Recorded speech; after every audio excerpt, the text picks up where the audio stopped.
Halo teman-teman semua, bertemu lagi dengan aku Vita Dwi Sakundiana. Nah, hari ini kita akan Q&A lagi ya tentang seleksi beasiswa LPDP.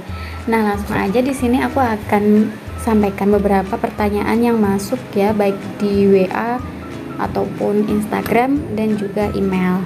Yang pertama ini adalah berkaitan dengan apakah LPDP bisa untuk S1? Oh, tentu bisa. LPDP membuka program beasiswa baik untuk S2, S3, dan sekarang dibuka untuk S1. Jadi teman-teman yang ingin melanjutkan studi S1 dan terkendala misalnya dalam hal pembiayaan bisa mencoba mendaftar beasiswa LPDP supaya nanti perkuliahannya dibiayai oleh LPDP. Nah, untuk selanjutnya teman-teman bisa melihat sendiri di website resminya LPDP bagaimana ketentuannya. Di sana ada pedoman khusus untuk program S1.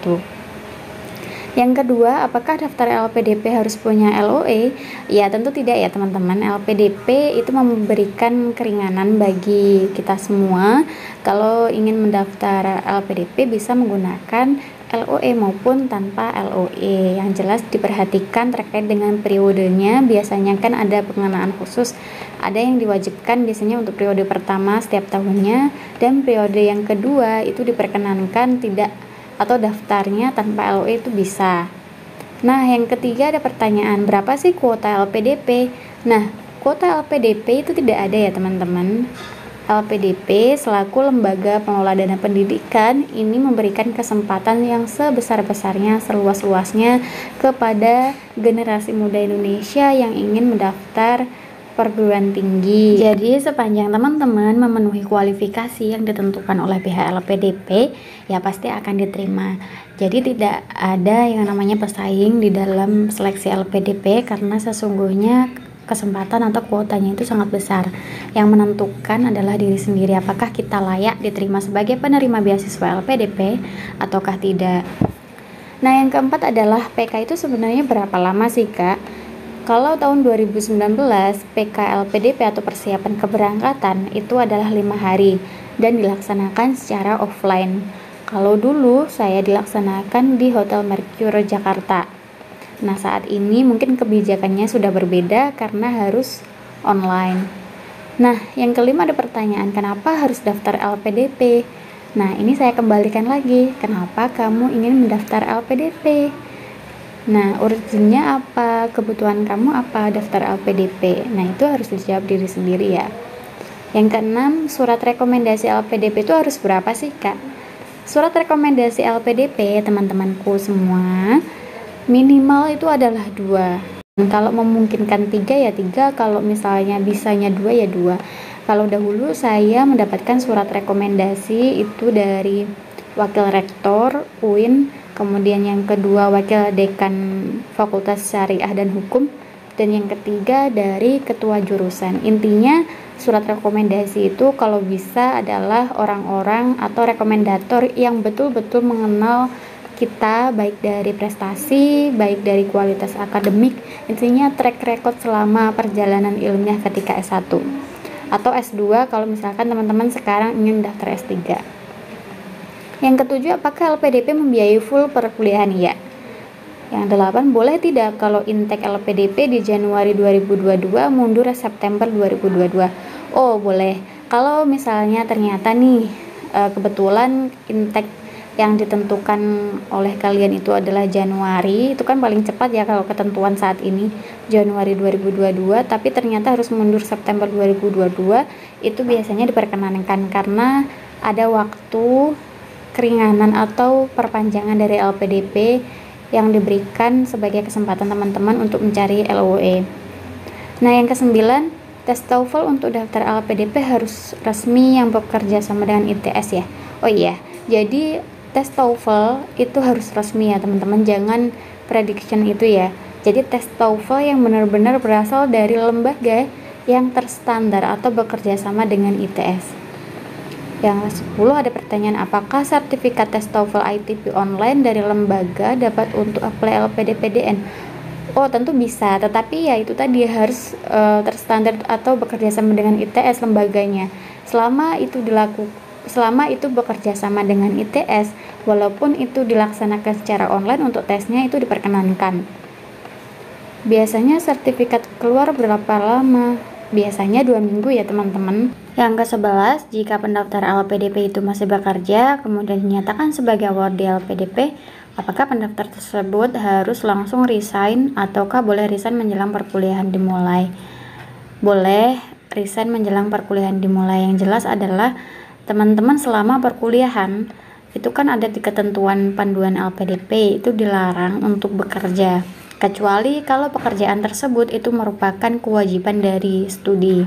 Yang ke-12, kenapa sih teman-teman yang sudah wawancara biasanya jarang berbagi tentang informasi mengenai isi wawancaranya atau hal-hal yang ditanyakan oleh pewawancara?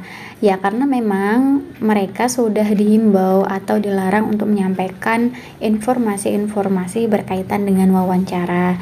Itu termasuk dengan kode etik atau berkaitan dengan privasi yang tidak boleh disampaikan kepada pendaftar yang lain. Jadi wajar ya teman-teman kalau misalnya kalian menemukan teman kamu itu diam-diam baik ya, bahasanya seperti itu ketika selesai wawancara, karena itu termasuk hal-hal yang tidak diperkenankan atau dilarang.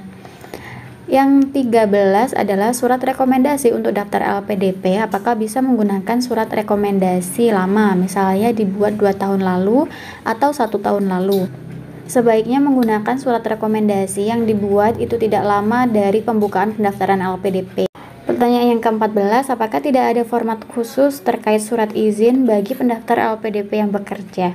Sejauh pengamatan saya, memang tidak ada surat izin khusus atau format khusus untuk pendaftar LPDP yang bekerja. Jadi surat izin itu pure atau murni diserahkan kepada masing-masing kantor untuk menerbitkan surat izin itu sesuai dengan kebijakannya masing-masing atau sesuai format yang mereka miliki. Pertanyaan yang ke-15, berkaitan dengan rekomendasi tempat tes TOEFL online di Yogyakarta. Teman-teman bisa mengikuti tes TOEFL online di Jogja itu misalnya di PB UNY, P2B UGM, di USD, kemudian di LT Jogja, IANS Jogja, ataupun Silas UII. Pertanyaan ke-16 ada tentang boleh nggak sih memulai perkuliahan ketika masih dalam proses seleksi LPDP karena sudah mendapatkan LOE. Apakah kalau misalnya saya bayar SPP itu nantinya akan diganti? Rasanya karena keburu masuk dan kuliah dimulai sebelum pengumuman dari LPDP. Pada prinsipnya LPDP hanya memberikan pembiayaan secara full bagi penerima beasiswa, bukan pendaftar beasiswa LPDP. Yang kedua, tidak memulai kuliah atau sedang ongoing. Dengan kata lain, mulai atau sudah aktif kuliah. Dan yang ketiga yang harus dipenuhi adalah mengikuti ketentuan LPDP dengan intake paling cepat adalah di awal tahun 2022.